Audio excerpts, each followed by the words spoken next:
It is 2:47 in the morning, and your phone will not stop buzzing on the nightstand. 6 missed calls from your chief operating officer, 3 from your general counsel, 1 from a number you do not recognize based in Zurich. You already know what this is before you pick up. Redemption notices.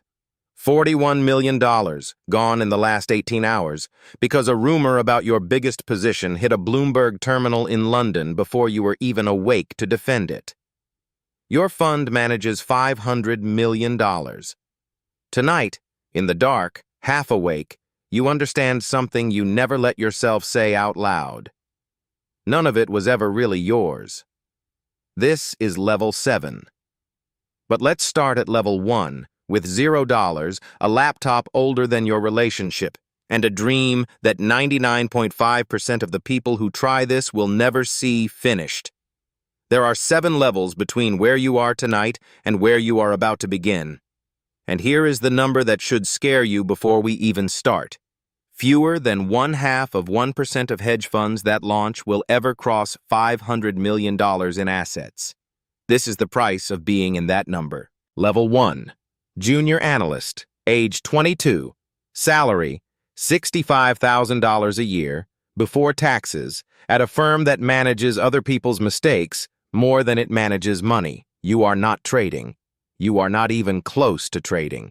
You are building spreadsheets at 11 at night for a portfolio manager twice your age who will take credit for the model you built if it works, and forget your name if it does not. Your girlfriend calls you on a Friday. You are still at your desk. "It's our anniversary," she says.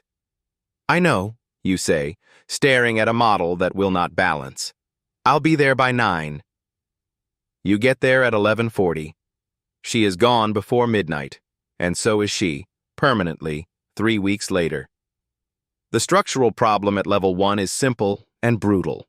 You have 0 capital, 0 track record, and 0 leverage over your own time. You are replaceable by any of the 400 applicants who wanted your seat. The only thing you own is how many hours you are willing to burn before someone above you notices. Level 2. Research associate, moving into a junior portfolio manager seat at a mid-sized fund with $900 million under management. Age 26. Salary and bonus, $180,000 combined. You finally have a small book, a sliver of capital, maybe $4 million, that you are allowed to place bets with. It feels like power. It is not power. It is a leash with a little more slack. Your boss, the CIO, calls you into his glass office after your first losing month. "You lost $300,000 in 22 days, he says, not looking up from his screen. "I know the thesis was sound," you start. "Nobody cares if the thesis was sound," he cuts in. "They care about the number. You have 1 more month before I give your book to someone else." This is the structural truth of level 2. You do not control the capital, you borrow it, and someone else's patience is the only thing standing between you and unemployment. You stop sleeping more than 5 hours a night. You tell yourself it is temporary. Level 3. You leave. Age 30. You launch your own fund with $2 million, most of it from your parents' retirement account, and a home equity loan against a house you do not fully own yet. On paper, you are a founder and portfolio manager.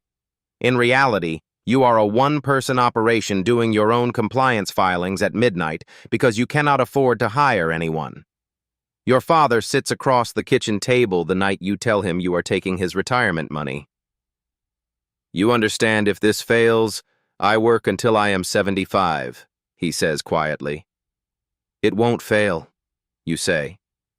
You do not actually know that. Nobody does. The personal cost here is not abstract. It has his face on it. For the next 14 months, you eat the same $6 lunch every day and you check the fund's performance the way other people check a heartbeat monitor. Your track record starts at 0 again, no matter what you built before. Nobody funds a story. They fund a number, and your number is 1 month old. Level 4. Age 33. $18 million under management. You made it through the first 2 years without blowing up, and word got around in small rooms full of family offices. You are, on paper, a real founder now. But the fund is still basically you, one analyst, and a part-time compliance consultant who bills by the hour. Your mother calls on a Tuesday. Your father has passed, suddenly a heart attack in his sleep. You are on a call with your single largest investor, a family office controlling 40% of your assets, discussing a redemption request. You mute the call for 6 minutes, cry once, unmute, and finish the meeting, because if that investor pulls out on a bad week, the fund does not survive to see the funeral flowers wilt. You fly out the next morning. You missed the last 12 hours he was alive, on a call about basis points. This is Level 4's real structural problem. Concentration risk is not just in your portfolio, it is in your life. One investor, one relationship, one bad week, and everything you built can unwind in a single phone call. Before we go further, if you are still with me at Level 4, hit subscribe because Level 7 gets a lot darker. Level 5. Age 37. $95 million under management. This is the level where the fund stops being an extension of you and starts becoming its own organism. You now have 11 employees. You are no longer a trader most days. You are a manager of traders, a manager of compliance officers, a manager of a lease on 4,000 square feet of office space you signed for on a 12-year term. Your wife, at dinner, the first dinner in 3 weeks where you are both actually home, says something you will remember for the rest of your life. I married a guy who used to talk to me about ideas. Now you talk to me about head count. You do not have an answer for her that night. Within 14 months, you are divorced. The structural cost of Level 5 is the quiet one nobody warns you about. The skill that made you rich, obsessive focus on markets, is the exact skill that makes you unbearable to live with. Your fund grows. Your house gets emptier. Level 6. Age 42. $260 million under management. You have crossed into institutional territory now. Pension funds and endowments are calling, not because they love you, but because their own consultants told them your Sharpe ratio looked good on a slide.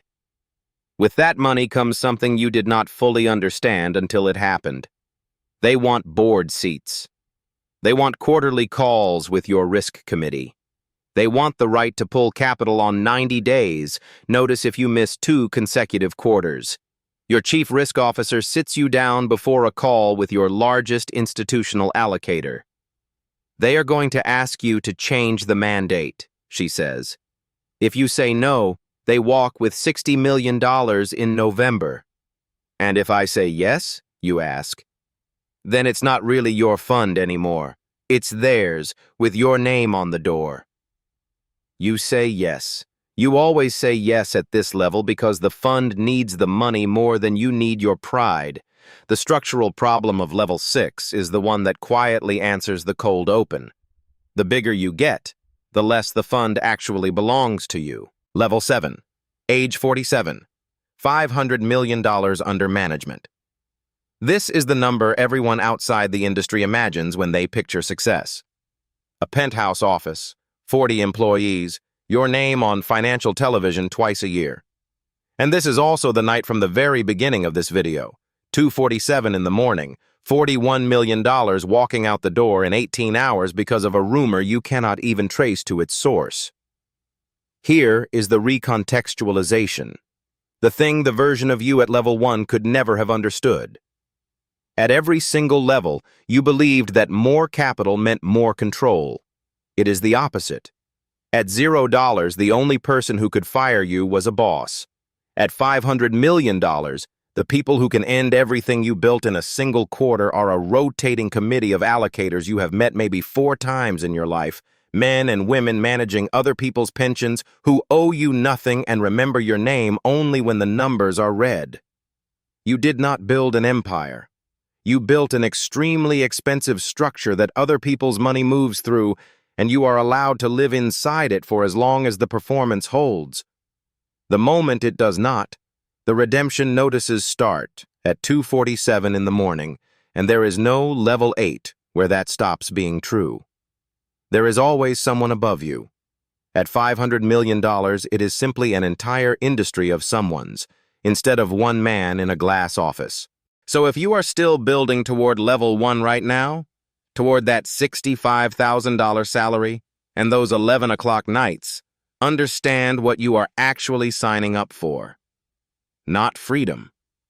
A ladder where every rung you climb hands more of your life and more of your choices to people you will never fully know. The money is real. The 500 million is real. But so is the version of you that missed an anniversary, missed a father's last hours, and woke up divorced in an empty house that cost $11 million and felt like nothing at all. Next episode in this series, we go inside the 7 levels of big law, from first-year associate pulling all-nighters for a photocopier's salary, to senior partner billing $4,000 an hour and never once eating dinner with his own kids. Tell me in the comments, which level of this story would you actually be willing to survive, and which one would break you first?